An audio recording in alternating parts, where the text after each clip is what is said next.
বিহুৰ বতৰ অসমৰ বিভিন্ন প্ৰান্তত বিহু সন্মিলন আয়োজিত হৈছে ব্যক্তিক্ৰম নহয়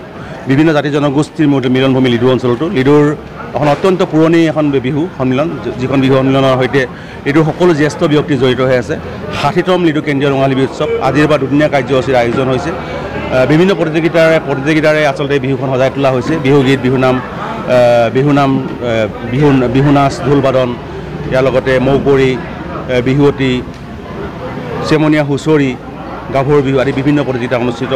অনুষ্ঠিত হ'ব আৰু লগতে সাংস্কৃতিক অনুষ্ঠান আছে য'ত মৰাণৰ জনপ্ৰিয় শিল্পী ৰাজা বৰাই ইয়াত সংগীতানুষ্ঠান পৰিৱেশন কৰিব আচলতে বিহু সন্মিলনৰ জৰিয়তে নতুন প্ৰজন্মক যাতে বিহু সংস্কৃতিৰ সৈতে আমি জড়িত কৰাই লৈ ভৱিষ্যত সময়ত আমি আগুৱাই লৈ যাব পাৰোঁ তাৰ সদায় চিন্তা চৰ্চা চলি আহিছে আৰু লিডু এটা অত্যন্ত খুব এটা বেলেগ এটা অঞ্চল যিটো অঞ্চলত আচলতে বিভিন্ন জাতি জনগোষ্ঠী মিলনভূমি আগতে কৈছোঁ ইয়াত ক্ষুদ্ৰ জাতীয় সত্তা আছে যিধৰণে বাংলা ভাষীৰ পৰা আৰম্ভ কৰি অন্যান্য জাতি জনগোষ্ঠীৰ লোক আছে গতিকে এই অঞ্চলটোৰ এটা বৈশিষ্ট্য বেলেগ আমি সদায় চেষ্টা কৰোঁ যে সকলো জাতি জনগোষ্ঠীক লৈ কেনেকৈ একত্ৰিত হৈ আমি অসমীয়া সমাজখন আগুৱাই লৈ যাব পাৰোঁ বৃহত্তৰ অসমীয়া জাতি গঠন প্ৰক্ৰিয়াটো আগুৱাই লৈ যাব পাৰোঁ এই চিন্তা চৰ্চা আমাৰ সদায় থাকে আৰু এই বিহুটো আমি আৰু এটা প্ৰতিফলন আমি নিশ্চিতভাৱে আগন্তুক সময়ত ঘটাবলৈ চেষ্টা কৰিম ধন্যবাদ আজিৰ পৰা 60 বছৰৰ আগতে লিডুত যি ৰঙালী বিহু অনুষ্ঠান আৰম্ভ হৈছিল আৰু সেই অনুষ্ঠানৰ আজি 60 বছৰৰ পিছত এক নিৰন্তৰ এই যাত্ৰা আৰু মই অতি গৌৰৱান্বিত অনুভৱ কৰিছোঁ যে আজিৰ এই অনুষ্ঠানৰ এই বহাগী উৎসৱৰ মই এগৰাকী সভাপতি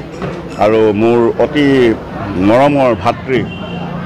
ৰাণজ্যোতি নেওগ ইয়াৰ সাধাৰণ সম্পাদক ইমান ধুনীয়াকৈ অনুষ্ঠানবিলাক সম্পন্ন হৈছে মোৰ সঁচাকৈ ভাবি ভাল লাগিছে আৰু লিডুৰ বাবে এইটো সেইকাৰণেই কৈছোঁ লিডুৰ বাবে এইটো মহেন্দ্ৰখন আৰু আমি লিডুৰ সকলো বিভিন্ন জনগোষ্ঠীৰ মানুহে আপোনাসকলে জানে লিডু এখন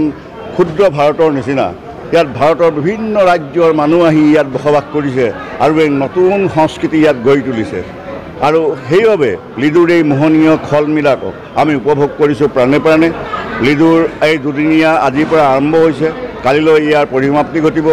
আৰু আপোনাসকলে যেনেদৰে লিডুৰ এই যাত্ৰাত আপোনালোকে সহায়ৰ হাত আগবঢ়াইছে মই আপোনাসকলক সকলোকে সাংবাদিক সন্থাক মই আন্তৰিক ধন্যবাদ জনাইছোঁ যে আপোনালোকৰ